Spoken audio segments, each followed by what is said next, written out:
Welcome, everyone.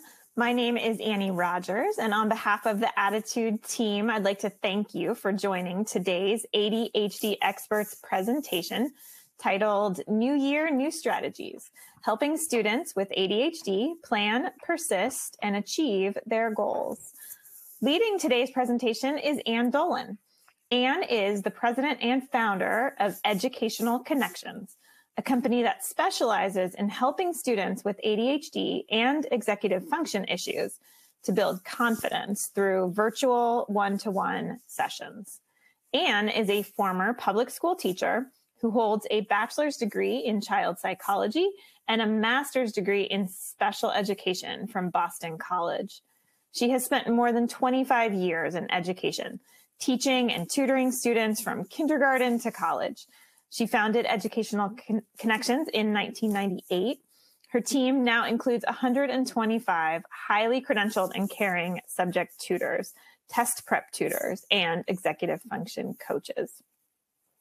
In today's webinar, Anne will share her insights and strategies for turning a student's intentions into actions. We'll talk about how to build routines and strong study habits and many other essential life and learning skills. Let's begin today's webinar with a poll question for our live audience. When working toward a goal, where does your child need the most support? Please select your answer and comment in the text box under the video player if you'd like to tell us more. You'll see the poll results when you submit your response, and we'll touch on them again at the end. So while you're doing that, I will note that you can download the slides for today's presentation by clicking on the Event Resources section of your webinar screen. If you're interested in the certificate of attendance, look for instructions in the email you'll receive about an hour after we wrap up the live broadcast. And a transcript of today's event will be made available in the coming week. If you are listening in replay or podcast mode, visit ADDitudemag.com and search podcast 439 to access the slides, webinar replay, certificate of attendance, and the transcript. If you support the work we're doing to support the ADHD community, we encourage you to subscribe to ADDitude Magazine at ADDitudemag.com/subscribe. And finally, the sponsor of today's webinar is Play Attention. Improve executive function and self-regulation with NASA-inspired technology. For more than 25 years, Play Attention has been helping children and adults thrive and succeed.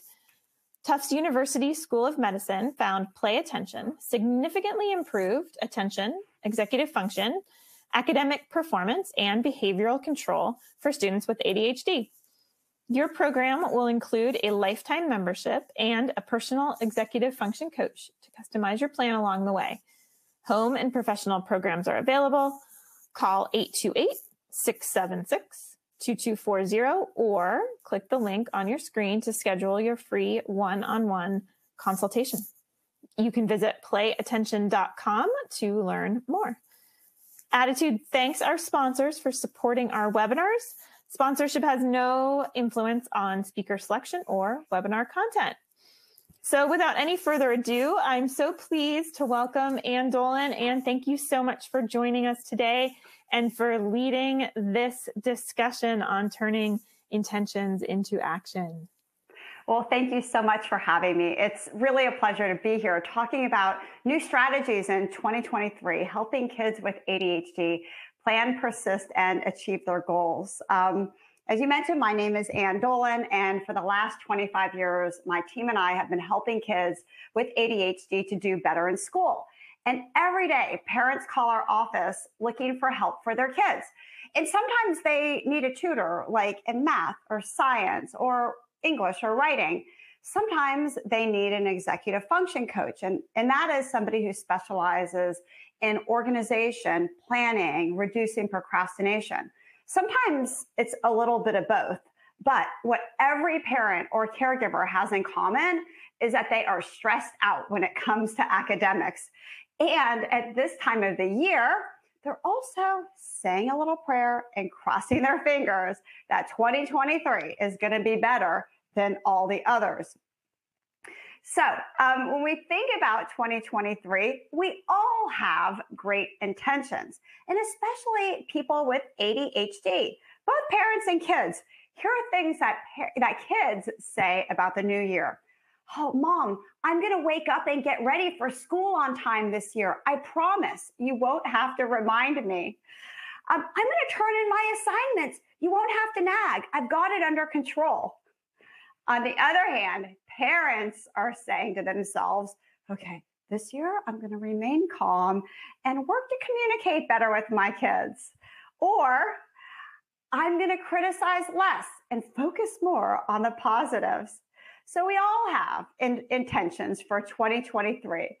The problem is, as you mentioned in the beginning, that there's a divide between our great intentions and actions. And this is especially true of kids with ADHD when it comes to school. Well, why is that? Why do kids have these big intentions, but they can't put it into action? What is that one thing, that glitch that's getting in the way? Well, so often it's related to executive functions. And Tom Brown, he's a wonderful researcher in the field. He says that executive functions are actually based on 6 pillars. Let me explain them. We'll talk about them because then you can see why they really get into the reason people have great ideas but can't make it work. First, when it comes to school, the idea of organizing and then prioritizing. Okay, I've got these 3 assignments to do. I'm going to do this first, second, and third. And then activating, giving yourself enough oomph to get started, even if you don't want to. Focusing. Once you get started, can you focus long enough to get it done? Can you shift your attention in that time frame? Can you regulate your alertness? If you find yourself kind of losing steam, can you kick it into gear and get the work done? Are you able to manage your frustration? So I mentioned we see this especially when kids don't want to do something. And that's usually when kids become frustrated. Can you tamp that down and modulate your emotions and get everything done? Are you able to utilize your working memory? Working memory, well, it's not short term, it's not long term. It's your brain's ability to juggle and think about multiple things while you're working on a task. And it's really hard for kids with ADHD. That's why you see students have difficulty with math and written language, because both of these areas specifically require a tremendous amount of working memory. And then lastly, and this is the hardest one, it's your ability to monitor your behavior. So if you should be working on your history notes, and before you know it, you've been watching YouTube videos for an hour, can you say to yourself, this isn't a good use of time. Let me self-correct and work on that assignment again. That's your ability to monitor. So all these things are super important for school success, yet they also get in the way of getting things done despite good intentions. So you might think, okay, what's the difference between this and ADHD? Well, here's the thing. Everybody with ADHD has weak executive function skills. But not everybody with the weak executive function skills meets the clinical diagnosis for ADHD. To me, it doesn't matter. You know, you may have a child in your house with a diagnosis and another one that doesn't, but still struggles with these things. There are supports that you can put in place that makes life easier for all your children and even for yourself. And so, as I mentioned, there's a disconnect sometimes between your intention and your action. There's also a disconnect between what a parent wants their child to be able to do and then what the child is willing to do. Let me explain. So I mentioned that parents call our office every day. They want to talk about their kids. They want to get help for their kids. And last week I had this mom call. And she was at her wit's end with her son, David, a 15-year-old freshman with ADHD. And she said that David had missed over a week of school because he was homesick with COVID. And when he went back, he had all these assignments he had to do. And instead of, like most kids, getting to work, he took the opposite approach. He kind of backed away. He avoided. He kind of froze. He didn't do the work. And she was worried. So we were talking and she said, this is what's going on with David. Oh, and by the way, he doesn't have a system for recording his assignments. He doesn't always know what to do. Oh my gosh. And he's so disorganized. She had this long list of things she wanted him to improve upon. Now, that's great, but here's David. He may not buy into that. You may have experienced this with your own kids. And what I said to her is, look, let's have, I think an executive function coach is the way to go for David. So let's get somebody in place who is a really great personality fit, but who can also figure out where David is willing to start. And so that is the key. Anytime we want to set goals or change something with our kids, we always have to figure out, what are they willing to do? Where are they willing to accept help? And that's where the stages of behavior change come in. I think this is so interesting when it comes to understanding ADHD behavior. Anytime somebody wants to change a behavior, or maybe they're not sure if they want to change the behavior, they're somewhere in the ladder in the stages of behavior change. So let's dissect it. At the bottom of the ladder, this is the contemplation stage. And this is where the student says, you know what, I don't have a problem. Maybe you have the problem, but not me. No way, I can't and I won't change. The next step is getting a little better, contemplation, starting to think about it. Maybe someday I'll change my habits. The next stage is called preparation, getting ready for a change. Now the person kind of has a pain point.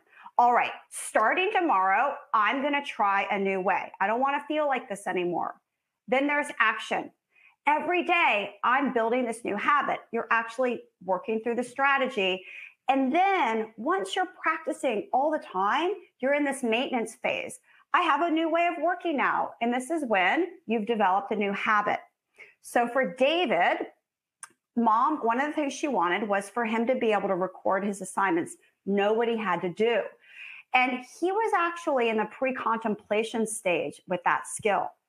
But he was in the preparation stage with wanting to get those overdue assignments turned in. They were really stressing him out. And so we figured, oh, and by the way, if this is of interest to you, like it is to me, I put an ebook together all about the stages of change. And I think it's just so powerful in understanding it. It helps you see where your child is and then language you can use to help them move up the ladder. And if you'd like this, get your phone and text the number 55444 and then type in the word stages and it will come straight to your inbox. But if you live outside the US, email me because the texting number won't work. And my email is Ann, A-N-N, Dolin, D-O-L-I-N, at ectutoring.com, and I'll send it over to you. And I'll repeat that number a little bit later in my email too. So we figured out where David was by using this student self-assessment. This is one that we've developed. And seeing this trend over many, many years, like the parent has grand ambitions, but the child isn't always willing to do those things. So we took the executive function skills that are really important for school success, and we created this self-assessment that the coach does with the tutor the first time they meet. And by the way, they meet virtually, and it's all one-to-one. During COVID, virtual was not great for our kids because they're in Zoom rooms of 25 kids. But one-to-one, if you have a relationship with somebody that you're working with, it's perfectly fine. So when looking for help with your child, I'll talk to you. We'll talk about this a little bit later. Don't discount virtual. Virtual can work beautifully when it is one-to-one. So with this self-assessment, let's take a look at the first question.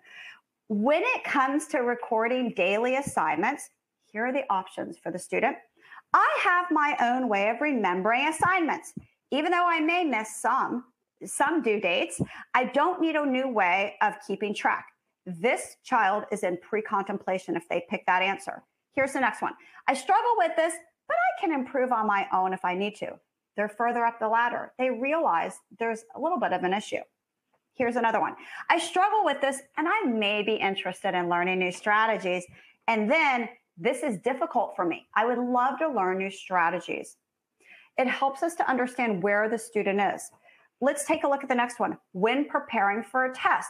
So this one is all about how can am I motivated to learn more in less time so I get kind of more bang for my buck when studying, which is going to help grades. And so what we sometimes find, or actually not sometimes, all the time with kids is they may not be willing to do one thing, but they're willing to do another. And that was the case with David. So we started with those overdue assignments, but once we developed trust and respect, we were able to go through the side door and then tackle recording assignments, but not at first. You've got to create that relationship at first. So with your own child, if you find the more you push, the more your child pushes back, and it's just this power struggle, that may be a sign to disconnect. Maybe that's not the right thing to work on in that moment. Why is this all important? Well, kids with ADHD can often get in this doom loop. Here's what happens. They get a bad grade. They don't turn in their work. They don't do their work. And they get criticism from others, from their parent, their caregiver, a teacher. That results in lowered confidence. And when you don't have a lot of confidence, you backtrack. You just put in less effort. And with this reduced effort, what happens? The same thing. Not turning in assignments, bad grades, and this cycle starts all over again. We do not want kids to stay in the doom loop. They've got to get out of the doom loop. So what I would recommend is that in 2023, if you see your child in the doom loop for something, I'm going to give you some strategies for breaking free, but also think, maybe this isn't the right thing to tackle. Let me look to that side door. Is there something else we can work on? So if your child's in this doom loop and you want him to get out, here's what you do.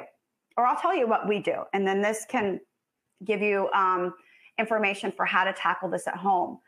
We always think it's important to determine where that student's starting point is. As I just mentioned, we need to earn trust. And then we always use positive and encouraging language.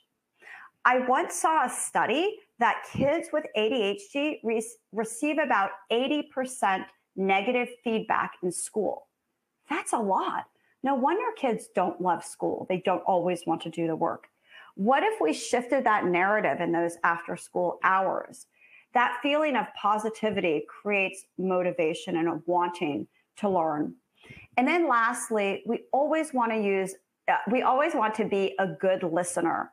And sometimes being that good listener allows kids to feel like you're on their side and you understand. So this is what we're going to discuss today. We're going to discuss 3 common goals parents often have for their kids. One is communication. Another is planning ahead. And the third is organization. So let's start with communication, because this one is so important when it comes to kids with ADHD. Kids with ADHD are just more resistant by nature than other students. And so we got to make sure that our communication is positive and it's going in the right direction. What does that look like? Well, when we work with kids, we always want to build that open communication, not put kids on the defensive. How do you put kids on the defensive? It's starting with "did you" questions. This may sound familiar. As parents, we often use them. I know I have. Did you do your homework? Did you study for that test? Did you go and see your teacher about extra help? Did you do those test corrections? But "did you" questions rarely work for students, whether they have ADHD or not. We'll talk a little bit later about how to change that, to switch them around to asking powerful questions. We also have found it's helpful to normalize situations. Sometimes kids think they're the only ones in this situation. They're the only person with this problem, but it's absolutely not true. So we'll say things like, you know what, you're right, this math is hard. I have another 7th grader I work with, and he's experiencing the same things. I found that this is a pretty normal feeling in middle school. We always empathize. That means that we name the feeling. Oh, I can tell you're frustrated. You're right, this is difficult. And we do this so that kids feel like they're heard.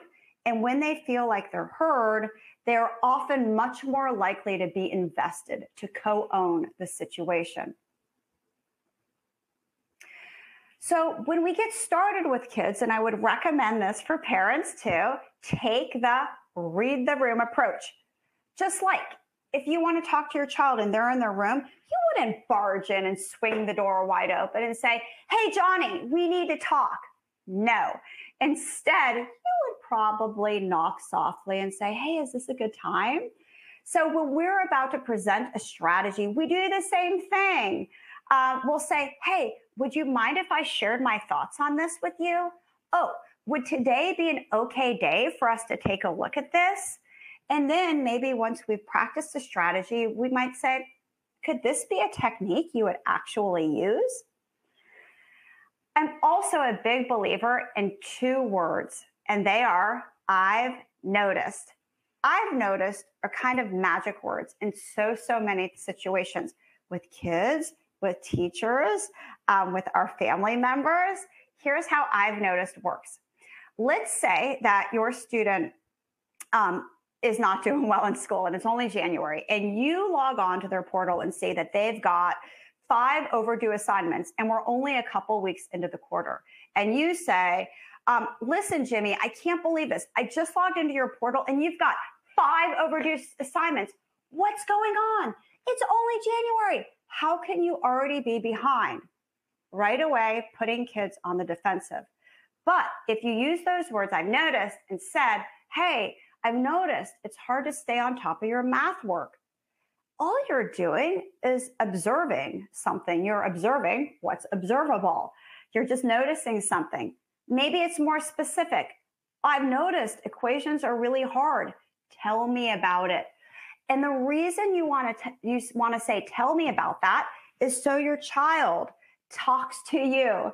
So you have a discussion without judgment, without interrupting, and you're just listening. So they might say things like, yeah, it's so unfair. I have the worst math teacher in 9th grade. She gives more homework than any other algebra teacher. I don't know why I had to get her. It's ridiculous. And your job is to listen and to nod and to say, you know what, you're right. Math is hard. I get it. I understand. I can tell you're frustrated. So that empathy key was really important. And we found that eliminating some types of questions, asking powerful questions, and using I've noticed really gets kids to co-own situations. Here are some other conversation prompts that might help communication skills in 2023. Oh, interesting. Tell me more about that. Huh, I get it. Just curious, what makes you say that? Without judgment. Maybe you're talking about a strategy. How would it work if you did that? Tell me about it. If conversation and communication is an issue and you would like to learn new strategies or have a handout of these that I just spoke about, you can get that by texting that same number, 55444, and this time the word conversation, and it will come to your inbox. And again, if you're international, just email me. I'll send it to you. Ann, A-N-N, Dolin, D-O-L-I-N, @ectutoring.com. Okay, so as I mentioned at the beginning, we want to find out what's the barrier to entry that your child will allow them. Like, what is the easiest thing they're going to allow you to help them with? So for many kids, it's planning ahead and being organized. So maybe you're tired of last minute things. It's stressing your child out. It's stressful in your whole household. And that's something that you want to tackle in 2023. Planning ahead. When we work with kids on this issue, and it's so unbelievably common to kids with a diagnosis or not, that we need to have new systems. You know, creating lists for kids I found isn't highly effective, especially for kids with ADHD. And because, like with a list, you don't know, like, oh, when should I do this? How long is it going to take me? What do I do if I don't get this done? But if you use this strategy called calendaring, and that's when you actually, instead of creating a list, you put it on your calendar, it works much better. So when we help kids with this skill, we first want to figure out if they're good at estimating time or not. Most kids with ADHD are not great at estimating time. So we'll start by helping them identify what time looks like. For some kids, they don't have a great sense of time. So we'll say, when we look at what they have to do with them, we'll say, oh, is this assignment a bite? Is it a muncher? Or is it a gobbler? Well, relating food to time. So we'll say, is this a bite? And that means, is this something really easy you can get accomplished in like 5 minutes? So that might be submitting your question of the day in Google Classroom, or maybe emailing your teacher about going for extra help. If it's a muncher, this is something that takes a little bit longer, maybe like an hour or more. You've got to do those Cornell notes in your history chapter, or finish that lab report in bio. And then a gobbler is something that you work on over time. This is a complex, multi-step type of assignment, like that English lit essay, that digital arts project. So we want kids to identify, this is a bite, this is a muncher, and this is a gobbler. And for those kids I mentioned that aren't great at estimating, we'll have them put that in a map. This is what a map looks like. It's the task. So let's say they've got to do their reading log, and then we'll say, okay, about how much time do you think it's going to take you to do that? Okay, 30 minutes, great. Let's jot that down. Now, let's look at your calendar, your after school things that you have going on. Where could that fit in? Oh, Monday, 7:15 to 8:20. Awesome. Let's put it in your calendar. Most kids are using a digital calendar. Sometimes kids will have a traditional assignment notebook that they use, but regardless, it goes there.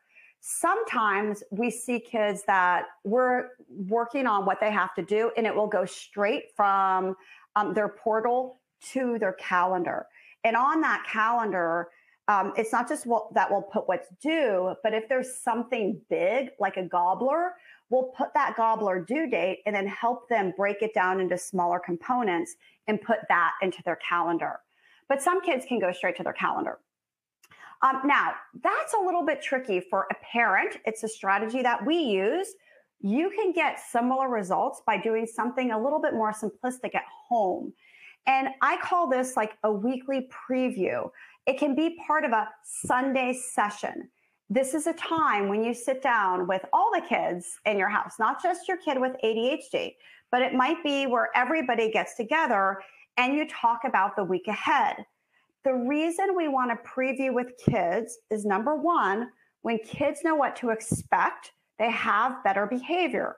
And number two, if they do not preview, which they usually won't do on their own, they kind of show up to school on Monday and they're not sure what's going on, and they're already at a disadvantage, especially for older students. Now, for younger students, that looks like a time where you say, all right, let's look at all the things you have going on after school. This would be for the student who doesn't really get homework. And what I would recommend, this is a weekly calendar. I'm going to give you the URL to download it. I created this for you so you can use it. You can print this out, and every Sunday night you get with your kids and say, let's talk about extracurriculars. And you say, okay, what do you have Monday? Jot that down. They jot it down or you jot it down. And you're looking ahead at the week. Now, sometimes when kids have homework, you might put the big things on this calendar, like a book report, a science project, something like that. But the idea is you're helping your kids get out of the now, and you're helping them to look ahead. But for older, and here's the template that I mentioned. You can download this by texting that same number, 55444, but this time type in the word calendar, and it will come to your inbox. All right, so here's, for older kids, what I would recommend is maybe you still do an after school calendar if they need that, but typically their issue is longer term projects and homework, those bites, munchers, and gobblers, usually the munchers and gobblers. Where are they on the calendar? So on Sunday, what we do when we see kids early in the week is we'll say, okay, let's open up your laptop and see what do you have going on. You can do the same thing. And so you might say, do you have any big tests, quizzes, anything major? What do you have due tomorrow? So it's a time when they're looking ahead. Otherwise, chances are if they don't do this, they kind of show up, as I mentioned, on Monday without a plan. And now already they're behind, and nobody wants that. That doesn't feel good to anybody. When we work with kids, this is part of the session. So we always start out with the student's learning management system. It's different in every school district. It could be Canvas, it could be Schoology, it could be Google Classroom. But we'll ask the student to click on each subject so we can understand what's coming up. What do you have short term and long term? Okay, let's look at history, let's look at English, and so on. And then we help them to figure out what they have to do and to write it down, either put it in their, as I mentioned, their traditional calendar, their assignment notebook, their Google Calendar, or for little kids, sometimes it's just a whiteboard. We'll also determine, once they have priorities, what is it that you have to do tonight that you really, really don't want to do? And this is the hardest thing for kids with ADHD. They avoid everything because they don't want to do something. So usually there's one thing that's kind of lingering, and it doesn't make them feel good. It's heavy on their shoulders. So they might say, oh, that history paper I have to write. Okay, great. Let's take a look at that. What are the first steps? Let's work on this together so that they feel like they're getting work accomplished. And then, and this is my favorite part, at the end of the session, now that they have a plan, they've gotten some work done, we use it to reflect what worked for you in this session, but I think more importantly, to plan ahead. And this is where kids almost always get caught up. Again, they have good intentions, but they don't think about the obstacles. Oh, you have that history test on Thursday. What could get in your way? Oh, I forgot I have that lacrosse banquet on Wednesday night. Or I don't know, I've been binge watching this series on Netflix and I don't know if I can make myself study for it. All right, so then it's strategy time. Oh, totally get it. What are some strategies that can work for you? And we might talk about timers. I personally love timers. I've used timers from kids in kindergarten to kids in college. They're great for everybody, adults. This is an example, the one at the top of the time timer. I like it because it's this red floating disc. And you can use that for short periods of time. You know what? I don't want to do something, so I'm just going to set the timer for 10 minutes and work as hard as I can just for 10 minutes. But as kids get older and their executive function skills are more taxed, they have to work for longer periods of time.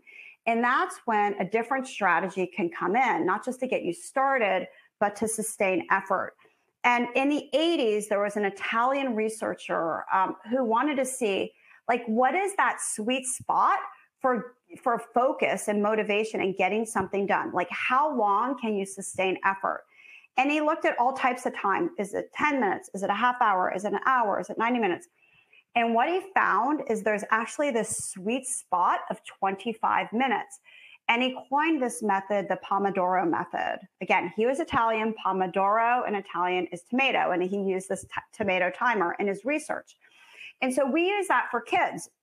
And once kids learn this and they practice it over and over, they can use it on their own. But here's how it works. You say to yourself, I'm going to set the timer for 25 minutes, and I'm going to work as hard as I can during this time. Now, when the timer goes off, you can take a 5-minute break. And if you're able, you can set it again for 25 minutes. What he found is that older students and adults really couldn't sustain any more than 4 Pomodoros. And for kids with ADHD, they might just be able to do 1 Pomodoro, maybe 2. But here's how it works. Pomodoro, break. Pomodoro, break. Pomodoro, break. Pomodoro. That's doing all 4. And, you know, these executive function skills aren't just for older students. little kids, elementary, second and up, also benefit from them. And kids can learn things like getting started, even if you don't want to do it. Regulating your behavior, super common for kids to be dramatic, have meltdowns when they're little. Being organized and focusing, self-monitoring. And we have a page on our website dedicated to executive functions for younger students and a program to specifically help kids that are younger. So it's not always just older students can get help. Younger kids, once they get this foundation, it really sets the stage for them later on. All right, so we talked about communication. We talked about planning ahead. Let's talk about another really common goal. And this was actually a goal from the mom, David's mom, who called in, which was organization. Turned out with David that there were a couple things he was actually pretty motivated to do when it came to organization. And it had to do with actually his digital files. He felt like he couldn't always find things. So I love this picture because who cannot, as a parent, relate to this? I think that we probably all can. So how do you help your kids be more organized? It can start when they're young, and this could also work for older kids too. It's called a launching pad. And basically a launching pad is a bin, it's a box, it's just a place where kids put all their things that they're gonna take to school in the morning. So the night before, they get everything in that launching pad, their binders, their backpacks, their musical instruments, their sports equipment, whatever. And so in the morning, they launch into a new day in an organized fashion. Ideally, the launching pad is by the door from which your child exits. But in my house, that wasn't really, it just wasn't feasible because I couldn't see, and my kids couldn't see that area from the kitchen, and our lives kind of revolved around the kitchen. And so we had this big island in the kitchen though, and at the corners of the island, I have two boys. One put their things for the next day in one corner and the other in the other corner. So it was just kind of like their place to get their things in the morning. So a launching pad is really just a space that helps you to think ahead and get organized. We talked earlier about that time on Sundays to think ahead. Another part of that time could be a clean sweep. Maybe it's not planning that's the biggest issue. Perhaps it is organization. And you need your child to have a system for keeping up with organization. Because the truth is, when kids start out the year, they're super organized. But as the year goes on, they're not. But this really helps. So every week you say, all right, let's do our clean sweep. So it might be your kids are organizing their backpack, their study area. For older kids, it could be their digital files, cleaning up their inbox of email, organizing their digital calendar, or cleaning up their desktop with lots of loose documents. But what I would recommend is that it's consistent. It's every week, and if you've heard this webinar and you're thinking, there's a lot here, start with one thing, start with something easy, maybe this, and do it every week. Ideally, your role in this is to set that structure. And outside of that structure, if you find that you're still butting heads with your child, it's great to seek support. I've found a lot of value in getting help, when it's not you. Because sometimes kids will do great things with other people, not always their parent. So outside help, we'll talk about that in a second. It provides that consistency as well, and that other piece, which is accountability. What I would recommend if you decide to get outside help is to find somebody your child will work well with. And that means, kids with ADHD can be personality specific. So finding somebody that they're going to have a good rapport with is really important. And that what they're doing relates to what they're doing in school so that they feel like they're actually learning this for a reason and they're getting some of their work done. It creates more buy-in. Also, completing some of those assignments is helpful. All of these things help to increase motivation or goal achievement. So it could be you helping if you have that relationship with your child. It could be after school or at lunch with the teacher. It could be another adult. It could be a professional, which was what we do. But regardless, it should be consistent. Lastly, as we close, I want to mention that we can't always control the things our kids do. We just can't.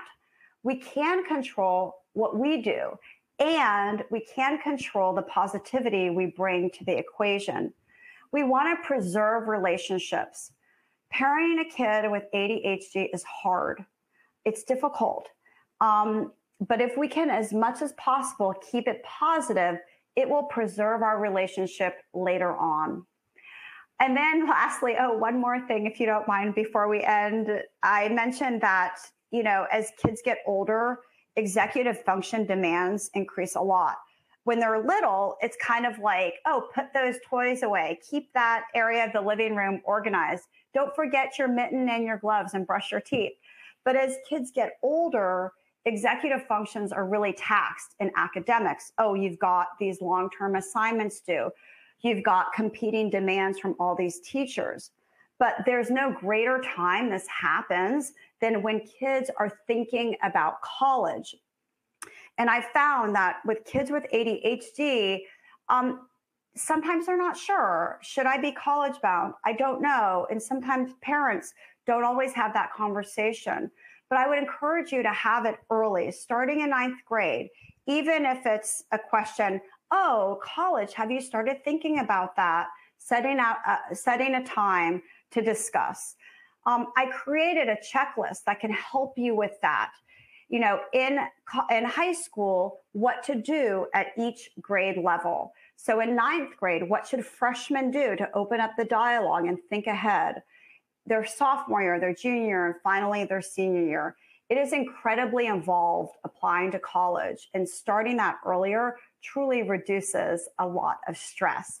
So I want to thank everybody here. And by the way, if you would like that document for you, if you have a high schooler or even a middle schooler, you can get that one by texting the same number, college 5544 to that number, and email me, Ann Dolin at EC Tutoring, if you're outside of the US. So as we wrap up, I want to let you know we're here to help. Should you have any questions about what I've shared today, if you would like to schedule a call to discuss your child to see if we're a good match for what your student needs, happy to talk. I have 3 program managers that are specific to ADHD and executive function, Kathy, Jennifer, and Ann Stewart. So if you get your phone and you hold it up to this QR code, it will take you to their calendar and you can schedule a time to chat. So thank you so much, ADDitude. It was such a pleasure to speak with you today. Again, my name is Ann Dolin, and I'd be more than happy to answer your questions. Ann, thank you so much. You gave us a lot of resources that we can take home and use this afternoon. So before we get started on the Q&A, I want to just give a quick thank you to Play Attention once more for sponsoring today's webinar and making it possible. I'll get to our survey results in just a moment, but I actually wanted to start with just a little background, if I could, on executive function. And kind of expectation setting. So we have heard at ADDitude that executive function skills in children with ADHD can lag like 3 years behind their neurotypical peers without ADHD. And I find that that's helpful to remind parents that a lot of educators may not even realize that. And so their expectations may be a bit unrealistic. Do you find that to be true? And do you find that that is, illuminating to parents as you work with them? It's so true. If you think about that, like David, 15, but really the skills of like a 12-year-old, it helps to understand, okay, why are you doing that? Why are you so struggling with that?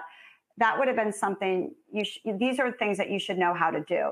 And it's true. He should know how to do these things, all kids with ADHD. But the reality is there is a lag. And yes, same thing, 3 years. And so also helping teachers to understand it's not a problem with intention. my child wants to do well in school. Kids do, even though they may not act like they do. I really have met maybe a handful of kids in 25 years that don't want to do a good job in school. They do. They want to do a good job. They often don't have the skills or the language to communicate that. Right. Especially for those younger students. So, okay, that's very helpful. And I will turn to the survey results I found were very interesting and also aligned really well with what you were talking about today. The most common challenge that parents cited was maintaining motivation. About 24% of people said that was their students' greatest challenge. And you talked about how the doom loop can really upend motivation, can undo it, and that positivity is a powerful tool to use. And we got one question who said, from a parent who said that calendaring makes a lot of sense to them. They'll take a task that they think will take 30 minutes, and it actually takes 60 minutes. Then they get frustrated, they lose motivation, and they don't see the point in powering forward. So basically are there consequences? What can we use to help those students who do end up getting frustrated maybe by their own challenges as they encounter them?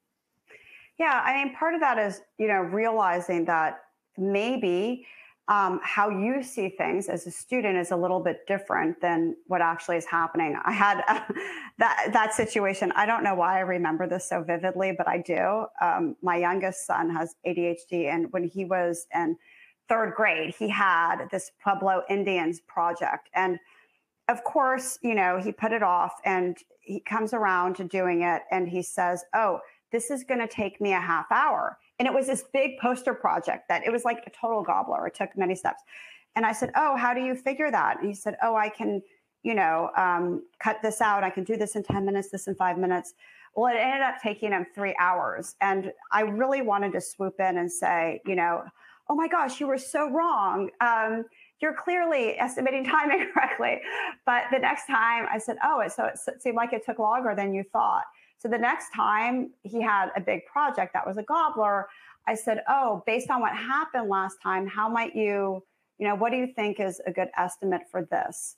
And so sometimes it's just having the conversation with kids and reminding them of their history, not like, "Oh, I told you so," but asking the question, based on what happened last time, do you think you should allow for more time? Would that be helpful to you? Is a good conversation to have. Kids often underestimate how long it's going to take them to do something. So also giving themselves a buffer on that calendar is helpful. I also like having a timer in the area the child is doing homework. And of course, you can use the timer on your phone, but that can be inherently distracting. So you can say to your child, would a physical timer be okay, like an old-fashioned kitchen timer? Would this be helpful to you? You don't have to use it all the time. Maybe when you don't want to do something. And that timer can be really that visual that helps kids get going. So sometimes it's because they don't start on time. Sometimes it's, because they haven't allotted enough time. Got you. Now, the number 2 most common challenge was following through. And you did talk about instead of asking your child, did you do XYZ, to help them feel heard, to name their emotions, and to work with them on solutions. And we did have one parent write in to say, what words would you suggest instead of did you, especially for those things like homework that's due tomorrow? You kind of have to get down to the quick of it pretty fast. Well, you can start out when your child walks through the door. A common question we all have as parents is, do you have homework? But a better question is, what are your priorities today? And we cannot have the expectation that our child is going to rattle off, well, let's see, gee, mom, I got to do that history assignment, and then I need to do my Spanish homework, and I can't forget that essay. That's not going to happen. But it does, that question fires up kids' executive function skills. So they start thinking, out of all the things, I really want to get this done, and maybe this done. Or you can say, what is your, like, if you only got one thing done today that would make you feel really good, what is that one thing? And for kids that are really resistant or they're feeling overwhelmed, I love the one thing approach. It helps them boil down like all this, white noise in their heads about everything that's going on into that one thing. And that really can help kids. Okay, very helpful. And as a follow-on to that, we just received a question that I think is poignant. Can you offer any advice for helping a child articulate what kind of help they need? They may realize there's a problem, but they can't quite articulate it. And especially in high school where they're expected to advocate for themselves, this can be, a real barrier. Kids have difficulty when they're getting to high school in one of two areas. Either they don't understand the content and it's a subject issue, like they're in Spanish and they've missed out on some of the basics. So it's just Spanish, math, math-based sciences. They're all very structural in nature, and it's like scaffolding. And so sometimes it's a subject issue where they don't get the content. Sometimes, though, it's that they're not doing well in multiple subjects because they're not able to keep on top of their work.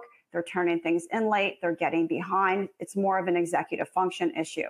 Sometimes it's a little bit both, but I try to boil it down and ask, tell me the class. It's difficult.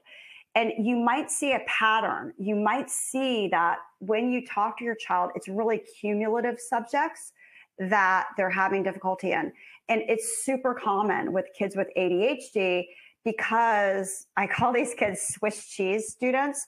They're sitting in class and they're kind of like in and out of focus, more so now after the pandemic when focus is an issue for pretty much everybody. And they might look like they're paying attention, but they're really not. So they go home to do the work and they're not sure how to do it. And so they just like slap anything down on the paper to make it look like they did it.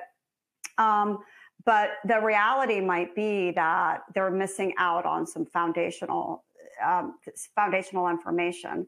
So seeing if there's a pattern with these cumulative subjects and understanding, is it subject-based or is it more executive function? Those are good questions to ask. And in that way, the student can get the appropriate help. Okay, very helpful. The third most common challenge cited by parents today was just getting started. So you did talk about, hey, let me just set this timer for 10 or 20 minutes. I'm going to just, see if I can make myself do this. And usually it's the getting started, getting over that hump that unlocks some momentum. But we had a parent write in and say that the adrenaline or dopamine rush of procrastination is so strong with their child that they really feel like they're fighting against, Mother Nature. And wondering if you have advice for specifically those kids who seem to kick into action at the very last minute. Yeah, it's interesting about procrastination because it's actually not a time management issue. It's an emotional regulation issue. And it's like, when you don't want to do something, can you basically talk yourself into it? Can you trick your brain into thinking that getting started isn't so bad? Now, some kids don't feel a pain point, if they've done it like this for many years and there's no ramification, like, nobody knows about it. The teacher doesn't know about it because they ultimately get the work done and they get good grades. You may or may not know about it. They don't really have a pain point. And when somebody doesn't have a pain point, they're usually down at the very bottom of that ladder of the stages of change. They don't see the reason to change. So it's super hard as a parent to make that happen. Usually something happens where it doesn't work over time. Like it might work in middle school, but not high school, or it might work in high school, but it doesn't work in college. And so often it's something that happens that the child is like, okay, I'm going to change my ways. And so they're a little bit more willing to try a different strategy to shift gears or to get help. Okay. Now, the fourth answer selected, these top four were definitely the most popular by far, was organizing time and materials. So you talked all about our bites and munchers and gobblers, how to use calendars, and how to help your student learn to prioritize. A lot of people wondering if you have any favorite either paper calendars or digital solutions that work well, specifically keeping in mind that need to plan those gobblers. Yes. Here's the thing about it doesn't honestly, it comes down to what the child is willing to do.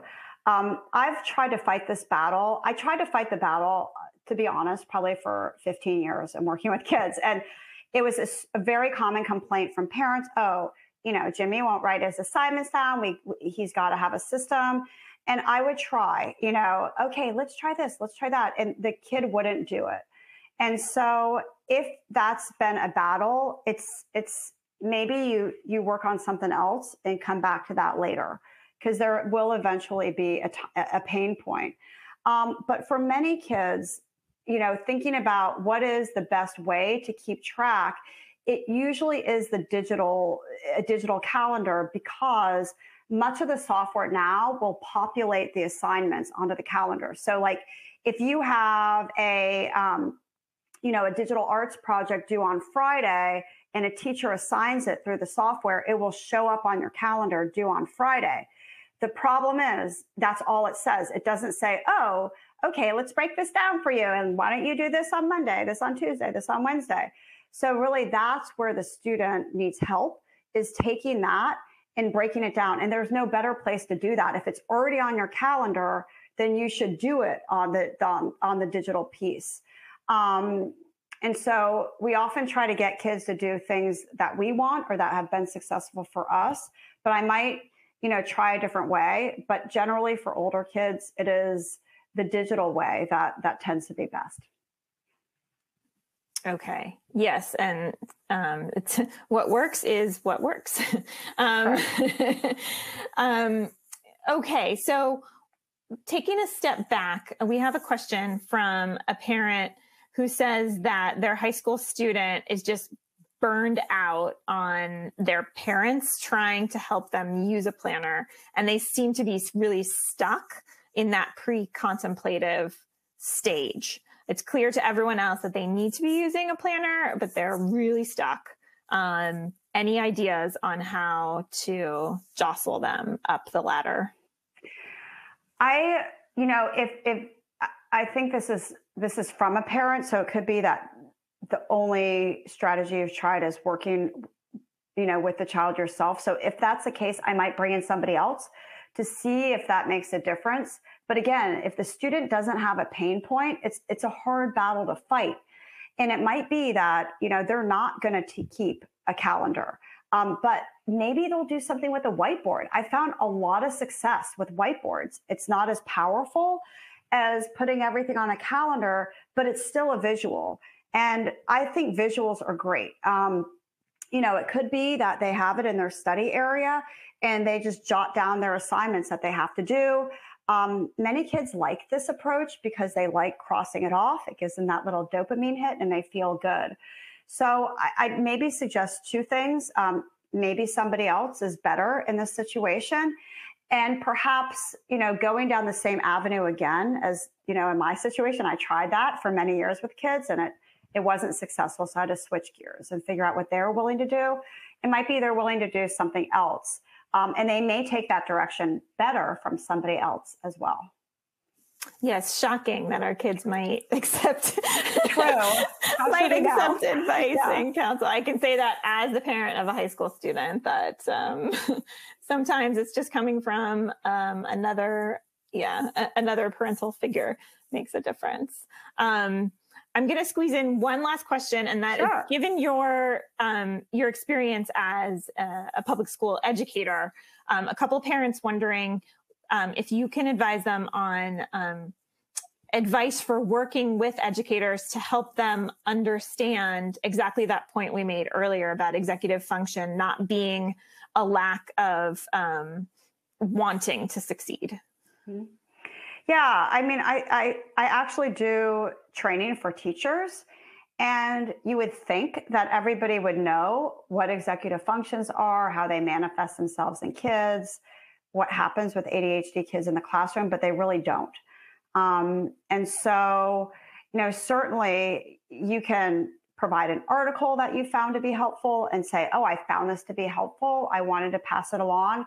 I'm not sure if it would be helpful to you or not. So you're not saying like, you should read this, which kind of puts teachers on the defensive. You're saying, hey, it could go either way. Let me know if it's helpful. But I also still want to go back to those words I've noticed, because if you can name the behavior, I've noticed Jimmy really, really wants to get this done. He's having such a hard time breaking it down or prioritizing. Do you have any strategies? I think this might be related to his ADHD. So you're observing the behavior. You're not saying you need to teach this or why haven't you gone over this in class? You're just noticing something. And as a teacher, when I had parents take that approach with me, I just felt like I really wanted to be on their side and I wanted to get to the bottom of it. But when teachers who are so overwhelmed now feel like it's a little bit defensive, they may not be as invested. I love that advice. And I think that's a wonderful place to end today's session. And thank you so much. You've contributed so much insight and so many resources to our community today. Thank you for another wonderful webinar. And to everyone listening, we hope that you will join us again for another ADDitude webinar. We do have one next week with Dr. Timothy Weilands on substance use disorder and ADHD, safe, effective treatment options. So make sure you don't miss any future webinars or articles by signing up for our free email newsletters at attitudemag.com/newsletters. And thank you again, everyone. Have a wonderful day. Bye-bye.